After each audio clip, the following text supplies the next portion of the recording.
Si vous avez un projet dans la restauration, que ce soit un restaurant, un snacking, vous avez très certainement entendu parler des dark kitchen ou ghost kitchen ou encore cloud kitchen. Qu'est-ce que c'est? Ce sont des cuisines partagées, donc un grand entrepôt où vous allez avoir tout le matériel nécessaire pour pouvoir fabriquer vos plats, les proposer, mais seulement en livraison via les applications Deliveroo, Talabat et Carim. Ce que je vous propose dans cette vidéo, c'est de voir combien coûte mensuellement une dark kitchen.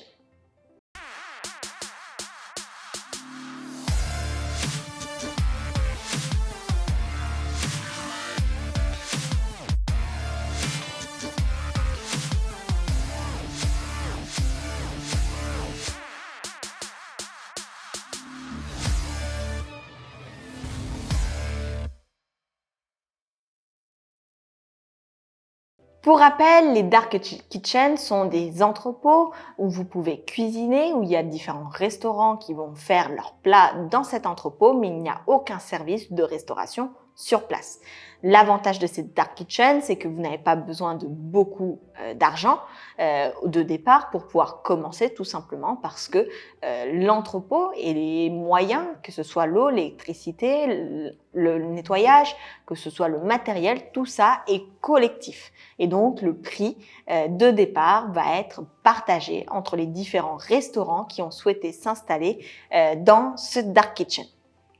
J'ai fait pour vous une simulation du coup d'une dark kitchen dont je vais vous détailler les différents prix, item par item. Par contre, attention, cette dark kitchen, j'ai pris une dark kitchen qui est proche de Jumeirah Lake Tower. Le prix des dark kitchen varie selon la localisation de chacune d'entre elles, selon l'espace que vous allez louer à l'intérieur, et les prix vont varier ensuite en fonction également du nombre de restaurateurs présents sur place puisqu'il s'agit d'un partage des frais. Je vous donne les tarifs au temps T pour que vous puissiez éventuellement compléter votre business plan à ce sujet-là. Mais lorsque vous vous lancerez, faites votre propre simulation. Il s'agit juste d'une idée des prix dont vous pouvez vous attendre. Donc, mensuellement, combien va vous coûter une dark kitchen? Les frais d'utilisation d'une dark kitchen sont détaillés tels que suit. 1. L'électricité pour les parties communes et pour la hotte. Cette dépense-là est estimée à environ 400 dirhams. Vous avez ensuite l'eau chaude et l'eau froide, 600 à 700 dirhams par mois. Vous avez l'évacuation des eaux usées qui a été estimée à 50 dirhams par mois. Vous avez le nettoyage du collecteur de graisse usagé, 300 dirhams par mois. Internet entre 85 et 100 dirhams par mois. Internet qui est important pour pouvoir être en lien avec les différents services de livraison, que ce soit Talabat, Carim, Deliveroo. Vous avez le prix du nettoyage, 200 dirhams par mois, et ce qu'on appelle le pest control, donc pour tout ce qui est nuisible, que ce soit les cafards, les moucherons, etc.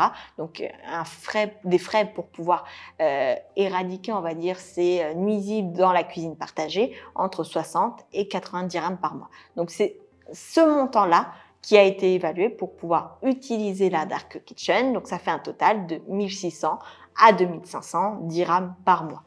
Effectivement, ce prix-là n'est pas exhaustif. Il faudra compter en plus le pourcentage pris par Talabat, par Carim ou par Deliveroo pour le service de livraison. Vous allez devoir également calculer le coût de vos matières premières pour faire vos recettes. Mais vous avez là le prix d'une dark kitchen mensuelle. J'espère que cette vidéo vous a plu et vous aura aidé. Si vous avez d'autres questions à ce sujet, n'hésitez pas à m'en faire part dans les commentaires. Sur ce, je vous souhaite une bonne journée et je vous dis à très vite dans une prochaine vidéo.